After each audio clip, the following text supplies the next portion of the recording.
Thank you. I pretty much agree with almost everything that was said by my colleague here, Marina, but I will have to disagree with the basis of your intervention, Anwar, and I hope we'll have the opportunity to discuss this later.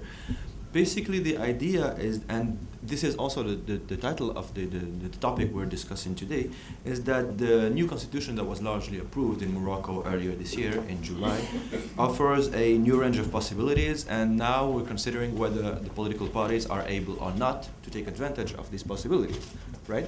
And that's what the next elections will say. We'll see after next elections. Why? Actually, I will take quite another stand, and to me these elections are not that pertinent to analyze what's going on politically in Morocco, if not completely pointless, because I do believe that the main factor in Morocco is the balance of strength between monarchy and all other forces. Up until the beginning of 2011, the balance of strength was clearly in favor of the monarchy in such a unbalanced way that there was no even ground for possible change. And then the Arab Spring happened, and it was a surprise for everyone, not only in Morocco but in all the Arab world. And then the February 20 movement was born, and what happened is that for some time, a few weeks or maybe a few months, the balance of strength seemed to shift in favor of the street. I think that there were actually a little more demonstrators than a few thousands. In the few first weeks, their numbers reached up to 100,000, between 100 and 200,000, which is remarkable in a country like Morocco, where people never speak about the king publicly, to have between 100 and 200,000 people in the street chanting slogans about the king, not down the king, but the king should not govern, should not rule, he should just reign, which was absolutely remarkable. So such audacity was a first, and for some time, we really thought that the balance of strength was shifting. Then what happened? The king very smartly, I believe, and the system around him very smartly reacted to this wave of protest, and very quickly by this March 9 speech, and promised a major constitutional change. For me, that was not a genuine promise of democracy. That was mainly aimed to cut the momentum, to seize the momentum out of the February 20 movement. What happened is that the monarchy played skillfully for time, because while the February 20 movement was still trying to keep the momentum on by just drawing on the mass enthusiasm that was going on in the street, it did a major mistake that it did not organize. They have no leaders, and actually I've been asking many questions and among the February 20 leaders, but they were not exactly leaders. They are just the people you see up front in Casablanca and Rabat. I asked them the question, why don't you have leaders? It's a simple question. Well, they all answered the same thing. We do not want to have leaders because eventually leaders get corrupted. That's what the political system has told us. Okay. I mean, that's the point. The problem is that when you don't have leaders, you cannot have claims. Because when you have an assembly general, this is how they are organized, anyone who raises his hand to propose any kind of strategy, someone else would tell him, you don't have the legitimacy to do that because you were not elected. And therefore, they end up with having no strategy at all, but to take to the streets and claim for democracy, which is a beautiful idea, but it needs to be broken down to specific claims. This did not happen. So the monarchy played for time. During the first 3 months, the protesters were not met with brutality by the police. On the contrary, the police backed off. They let the people demonstrate absolutely peacefully. While during the period when the international media were all focused on the Arab world and what was going on in Egypt and Tunisia and Libya, a civil war was starting. But at some point, the momentum started to shift. The tide was reversing, and there were less and less people in the street. And eventually, the Western media were confused about Gaddafi's resilience. We thought that he would fail in a few weeks. 3 months later, not only he was still there, but he seemed stronger. The Western media were confused, and at some point, there started to be less coverage, less international coverage, and there were less people in the streets in Morocco. That's the time when the police started to be active and to beat the activists and to chase them and to beat them with truncheons. So there were less and less people in the street. And so the monarchy very intelligently, actually, it just let the wave pass. And the political parties, they were very quickly discredited in this process, because when the king formed his commission to rewrite the constitution, that is a commission that was completely formed by the king and formed by 18 civil servants. I mean, there was no idea that this would be an independent body since the beginning. But the political parties were asked to send their views and standpoint on what the constitutional changes should be. Well, actually, they sent their propositions, and surprisingly to those who may not have been prepared to that, but I was not that surprised, their propositions were extremely timid. Actually, they went even less further than the king himself went, which is a shame, because they were offered an opportunity to propose genuine change. They didn't seize it. So they were discredited from the start, and the PGD was one of them. And I see no difference here between the PGD and the other parties. And finally, the king, when the situation had really changed, and that was in June 17, there were less and less protesters in the street, no media coverage, parties, they were all subservient to the royal palace, saying broadly to the king, you have a chèque en blanc, you say in French. How do you say this in English? Blank check, okay, to write whatever constitution you want. This is the time when the monarchy proposed this new constitution, June 17, and then it was proposed for a vote in July 1st, which is extremely fast. I mean, people did not even have the time to read and understand this constitution. And the campaign, it went in a really bizarre way, actually, because the TV was completely mobilized just in favor of one option, which is yes to the constitution. The mosques were completely instrumentalized just to promote the yes for the constitution. Airtime on TV, that was completely unbalanced. There was clearly no campaign for the no, and almost no campaign for the boycott on the public media and on the public sphere. And then, what I believe is truly the elephant in the room, and up to now I still have difficulty understanding how little case is made out of that, are the numbers. This constitution was supposedly voted by 98.5% of the votes. I mean, not to consider this number and to talk about anything else is irrelevant to me. This is clearly an argument for massive fraud. And it's not just a number. I have a little video to show you, actually. This was done by one of the February 20 activists. It's really interesting. And here's the evidence. What you see here is a ballot box. And these people rummaging inside the ballot box in plain air, these are officials from a polling station. And actually, the activist who is filming this video is commenting and saying, wow, man, not only are they stuffing the ballots, but apparently they forgot something inside. Maybe the keys, maybe his keys or his wallet, or I don't know why. And this is funny, but the very idea that this has happened and that there was no reaction and that no one heard about this is outrageous. But the box was transparent. Yes, absolutely. But opened. I mean, it can be transparent, but the thing, it has to be closed. That's the thing. Right? Okay, and not only that, there were many other accounts of people who went to polling stations and reported actually that there were no identity checks whatsoever. So if you don't check the identity of the people who vote, you can just make any number at the end of the day and say that, yeah, I know, all the district came and voted. So 73% participation and 98.5%, I mean, even if we didn't see this video, I believe that no human community of any sort would agree on anything with such a margin. I mean, if you ask people, are they for peace and love, I'm sure that more than 1.5% would say, no, I'm for war and hate, actually.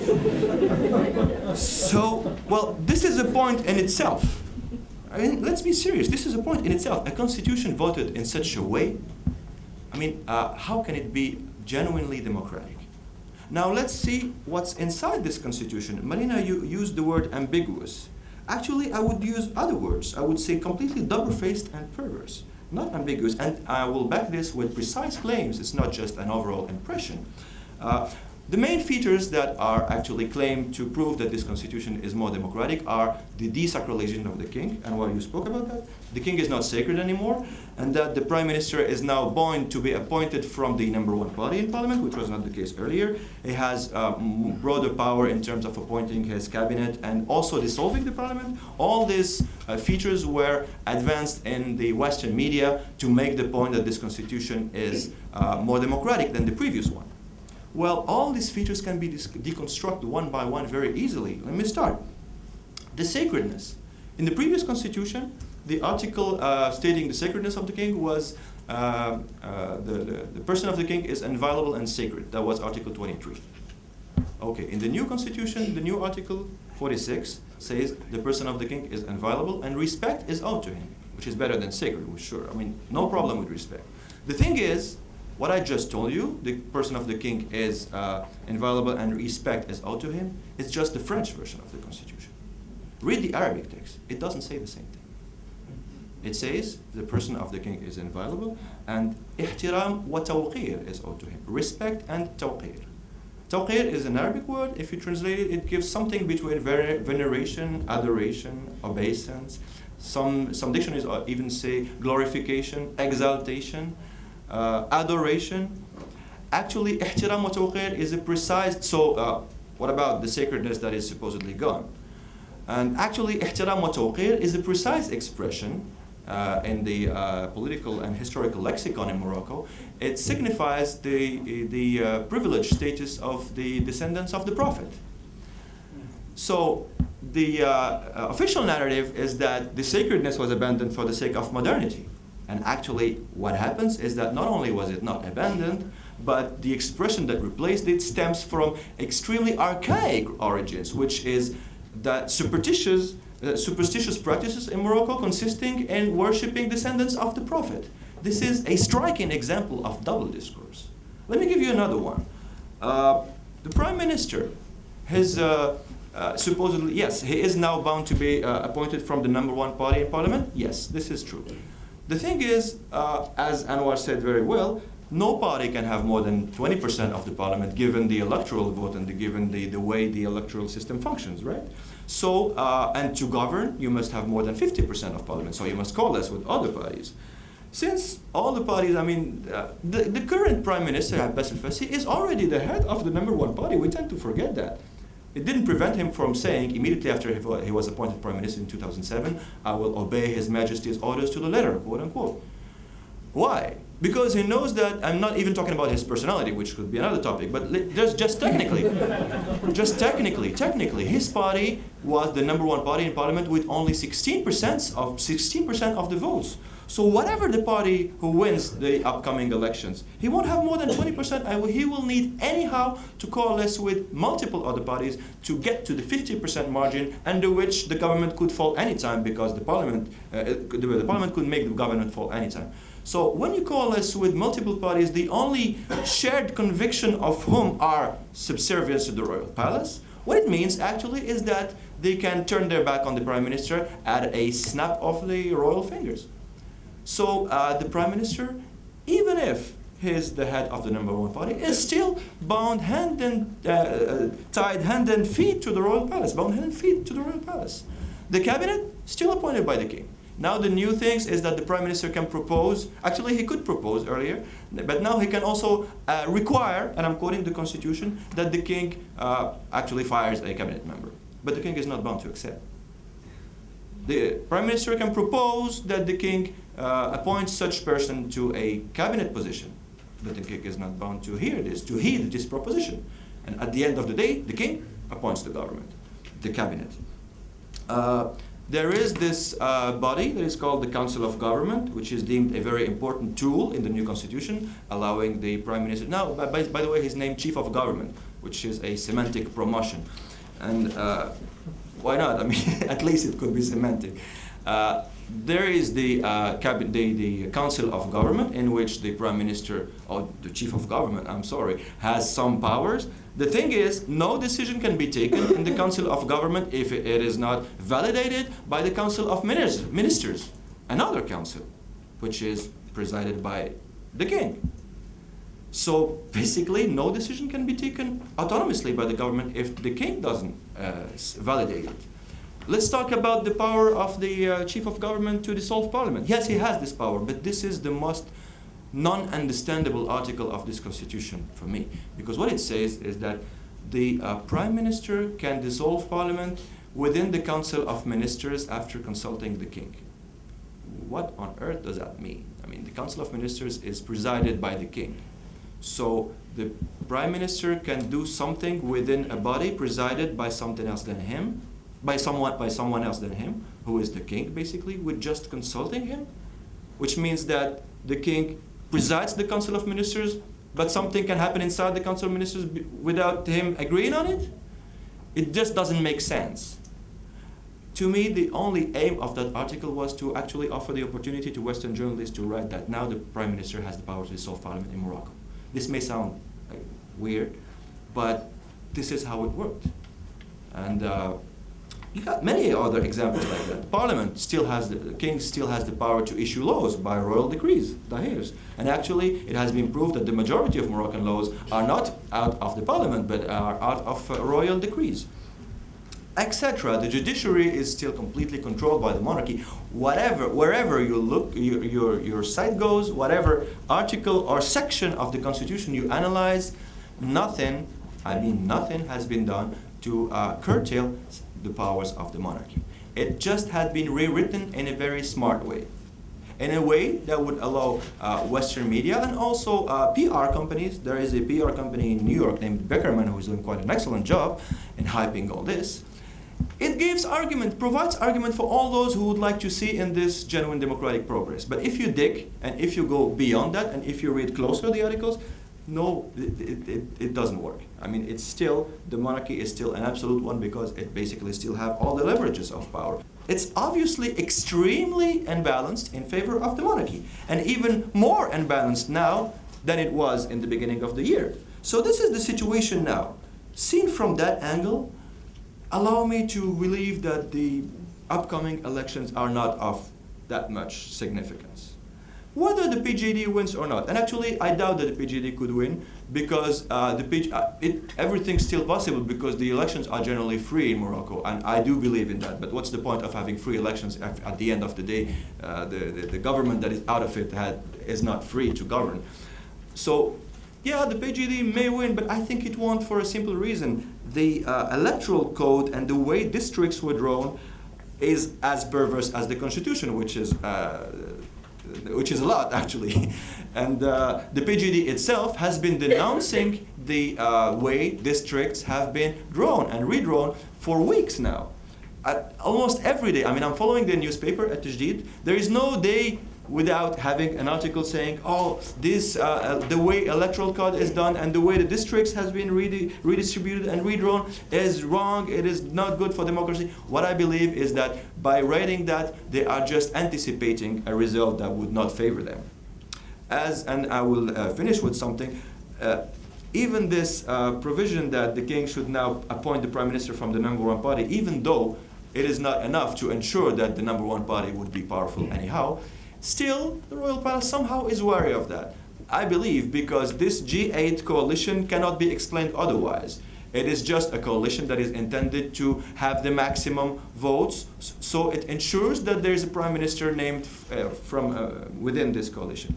The only thing, and maybe here the Makhzen, the royal system, has fallen in his own trap, is that the constitution says that the prime minister, chief of government, I'm sorry, should be from the number one party. And I say party, not coalition. So you may have the largest coalition ever, you still have to, if you follow the constitution, appoint the prime minister from the number one party. So maybe the G8, you have to see the numbers, but maybe the G8 altogether will have the largest share in parliament, and there's no doubt about that. But still, the PJD may have a little more votes. And then, unless they all coalesce and unite and form one party, which will be extremely hard for them to do, in like 2 days, there's no way that the prime minister is not a PJD guy. But anyway, all this, and I will finish with that, is just political tactics. I believe that the real change only is coming from the balance of strength, and that I conclude with that, I call this constitution a smokescreen. Well, smoke screens, they get dispersed when the wind starts blowing again. And actually, the wind started to blow this year from the east with the Arab Spring revolts. It could start blowing again. At some point, the people will just realize that for all that drama, the reasons why people hit the streets are still there. I mean, unemployment is still at high rates, corruption is still at peak levels, economic difficulties and less of democratic and lack of democratic representativeness is still high. So there are all the reasons that led to the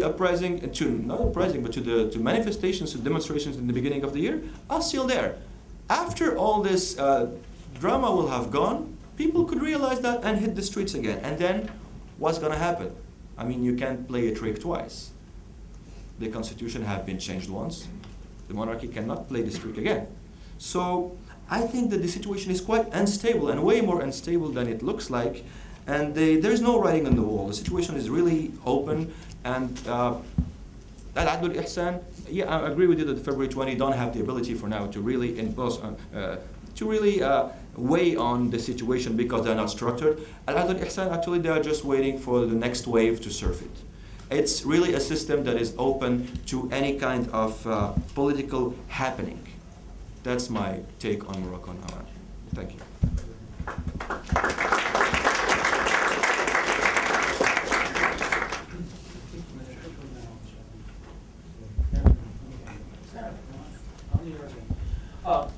Thank you very much, Ahmed, for a very provocative and interesting presentation, and thank you also to Marina and Anwar for similarly fascinating takes on what's going on in Moroccan politics right now. I would like to pick up on this last point that you made, and you sort of answered the question that I was trying to frame, which is, given, as you put it, the balance of strength that exists in the country now, whether you think that the constitutional changes, the elections, and so on, are enough to hold back the dam of further demands for change. And I think you answered that, and I'd like to invite our other two panelists to comment on that as well. And then I would also ask one other question, and then we'll open the floor for others. But what do you think the future of the February 20th movement is? Do they have the... Look at the example of other countries. In the end, that these kind of spontaneous youth movements only go that far and only last that far. Today we have once again very large demonstration in Tahrir. I will not guess the number because sort of you take the number that Al Jazeera gives and divide it by 3, and probably you have a good approximation. But nobody really knows. Nobody has ever calculated how many human beings could fit in Tahrir Square, which should be the first step in a good evaluation. Certainly not 2 million. There is no way. But in any case, there are massive demonstrations. I mean, jokes aside, the demonstrations are very large, but it's not, it's not a youth movement. It's the political parties. It's the Muslim Brotherhood. It's the Salafis. It's all the different political organizations. So at some point, what starts as a spontaneous uprising moves towards organized political forces. And as far as I can tell, Al-Adl is the only Al-Adl wal-Ihsan is the only organized political force that we have outside the parliament.